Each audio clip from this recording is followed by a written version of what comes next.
आज की राजनीति में लेफ्ट यानी कि वामपंथ और राइट यानी दक्षिणपंथ सिर्फ शब्द नहीं बल्कि पूरी सोच, नीतियों और विचारधाराओं की पहचान बन चुके हैं। टीवी डिबेट से लेकर सोशल मीडिया तक ये शब्द हर जगह आपको सुनाई देते हैं। आप भी सोचते होंगे कि लेफ्ट विंग, राइट विंग आखिर किस बला का नाम है? वैसे भले भारत में लेफ्ट उतना प्रासंगिक आज नहीं रहा, लेकिन एक समय था जब भारत में लेफ्ट का राज था। दुनिया में लेफ्ट की तूती बोलती थी। हालांकि इस पर विस्तार से बात करेंगे, पर पहले आसान भाषा में समझिए कि राजनीति में लेफ्ट यानी कि वामपंथ और राइट यानी दक्षिणपंथ क्या है। तो सबसे पहले लेफ्ट विंग समझते हैं। लेफ्ट बराबरी यानी गरीब मजदूर के अधिकार पर सबसे ज्यादा जोर देती है। लेफ्ट सोच की जड़ें कार्ल मार्क्स से जैसे विचारकों से जुड़ी है। कार्ल मार्क्स ने कहा था कि समाज में अमीर गरीब का अंतर कम होना चाहिए। मान लीजिए एक देश में कुछ लोग बहुत अमीर हैं और बाकी लोग बहुत गरीब। ऐसे में लेफ्ट कहेगा कि अमीरों पर ज्यादा टैक्स लगाओ, गरीबों को ज्यादा सुविधाएं दो जैसे कि फ्री शिक्षा, इलाज आदि, यानी सबको बराबर का मौका मिले। यही लेफ्ट की सोच है, सबको बराबरी मिले यानी इक्वलिटी। सरकार की भूमिका यहाँ ज्यादा हो, गरीब, किसान और मजदूरों का समर्थन हो, प्राइवेट कंपनियों पर कंट्रोल हो। ये सब लेफ्ट की मुख्य सोच है। अब राइट यानी दक्षिणपंथ को उतनी ही आसान भाषा में समझिए। राइट वो विचारधारा है जो परंपरा, राष्ट्रवाद और व्यक्ति की आजादी पर ज्यादा जोर देता है। आसान उदाहरण से समझिए कि मान लीजिए एक देश है जहां अमीर और गरीब हैं, ये हर जगह होता है। राइट ऐसे में कहेगा कि हर इंसान को खुद मेहनत कर आगे बढ़ना चाहिए। सरकार यहाँ कम दखल दे यानी कम कंट्रोल करे। बिजनेस और कंपनियों को आज़ादी मिले, टैक्स कम हो ताकि लोग ज़्यादा से ज़्यादा निवेश कर सकें। राइट की मुख्य सोच है कि परंपरा और संस्कृति को बचाना, मजबूत राष्ट्र और सुरक्षा का निर्माण करना। फ्री मार्केट यानी कि बिजनेस को आज़ादी मिले, सरकार का रोल सीमित हो। और अगर बात करें भारत की, तो भारत में दक्षिणपंथी वाली सोच की प्रमुख पार्टी है भारतीय जनता पार्टी। वैसे लेफ्ट पार्टी वाला इतिहास उतना भी सीधा नहीं है जितना दिखता है।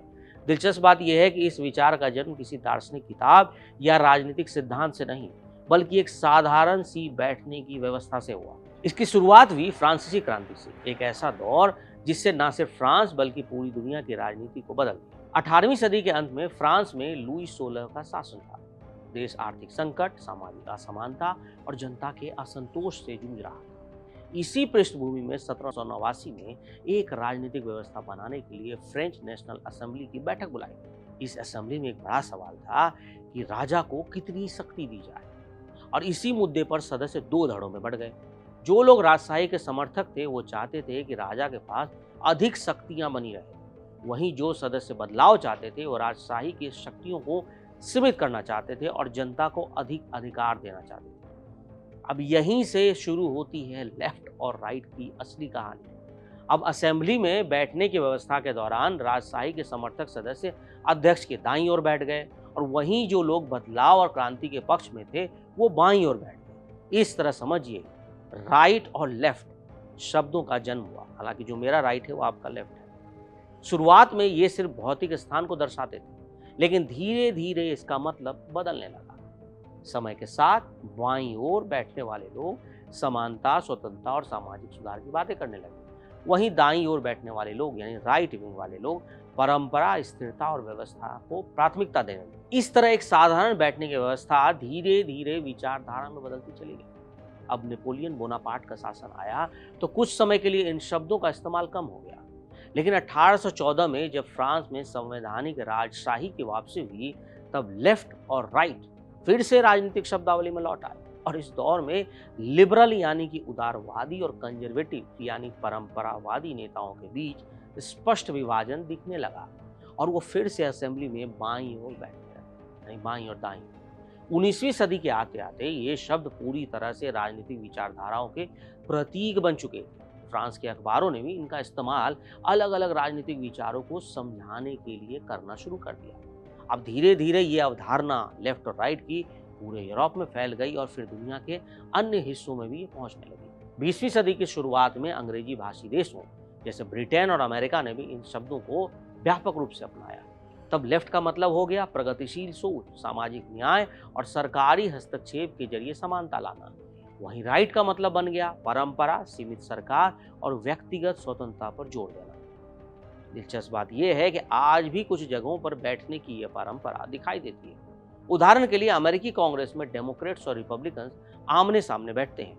हालांकि वहां लेफ्ट और राइट सीधे शब्द बैठने की दिशा से नहीं जुड़े, लेकिन राजनीतिक विभाजन का प्रतीक जरूर बन गए। अब अगर भारत की बात करें तो यहाँ भी इन शब्दों का इस्तेमाल खूब होता है। मार्क्सवादी और समाजवादी विचारधारा वाली पार्टियों को वामपंथी कहा जाता है, जो आर्थिक समानता, मजदूर अधिकार और सामाजिक न्याय पर जोर देती है।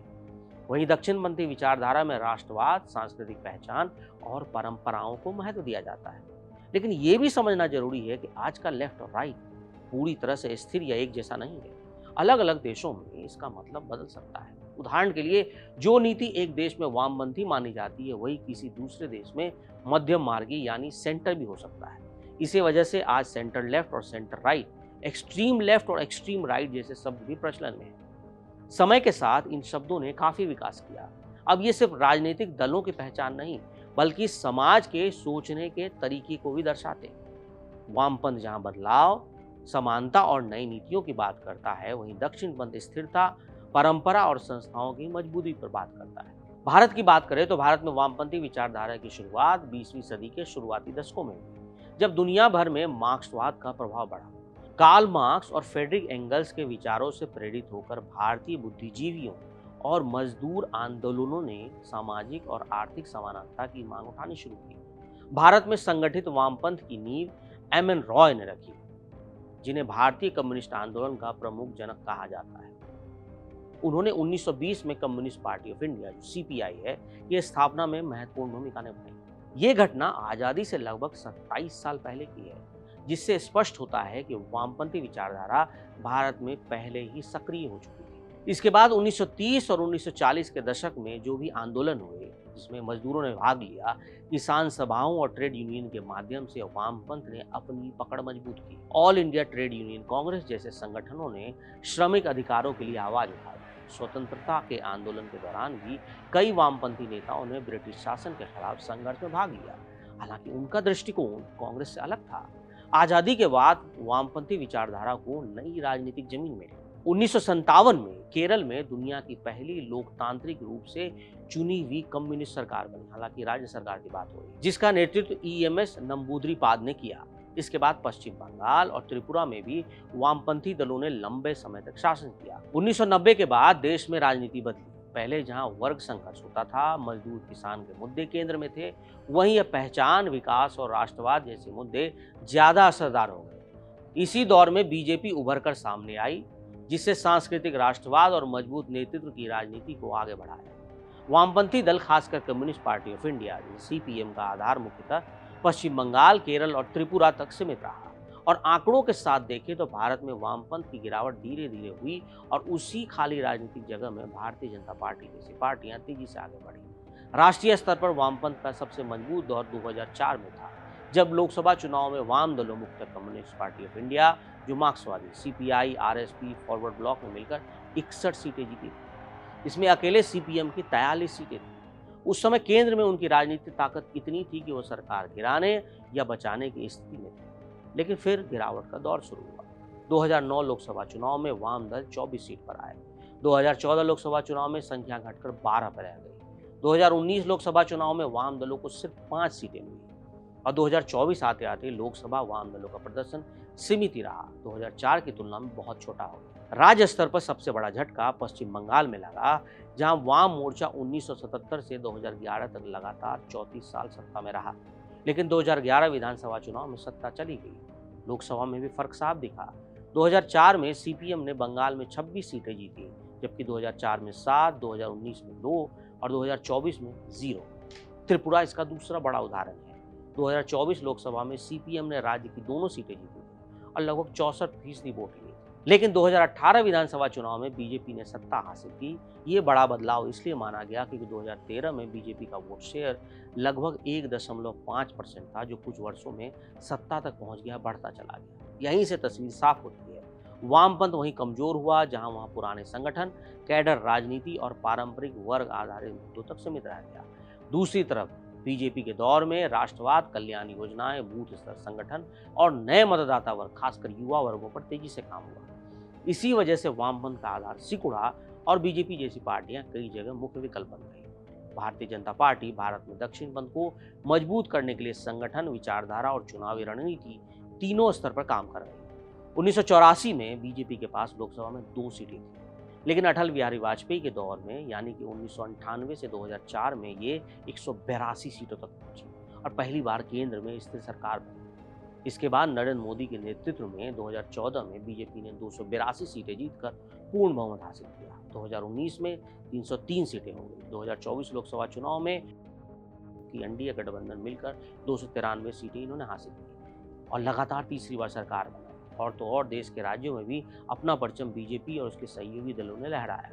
और अभी की बात करें तो देश के अभी 21 राज्यों में बीजेपी और उसके सहयोगी एनडीए की सरकार है। साफ है कि बीजेपी ने देश में दक्षिणपंथ का परचम लहराया। विचारधारा के स्तर पर बीजेपी ने राष्ट्रवाद, हिंदुत्व और मजबूत नेतृत्व को केंद्र में रखा, जिसकी जड़ें आरएसएस से जुड़ी है। इन आंकड़ों और लगातार चुनावी नतीजे ने बीजेपी को भारत में राइट विंग राजनीति का सबसे बड़ा चेहरा बना दिया। और अंत में यही समझ आता है कि लेफ्ट और राइट सिर्फ 2 शब्द नहीं, बल्कि बदलते समय के साथ विकसित होती विचारधाराएं। कभी वामपंथ ने भारत की राजनीति में गहरी छाप छोड़ी थी, लेकिन समय के साथ मुद्दे, नेतृत्व और जनता की प्राथमिकताएं बदली। आज दक्षिणपंथ का प्रभाव ज्यादा दिखाई देता है, जबकि वामपंथ सीमित क्षेत्रों तक सिमट गया है।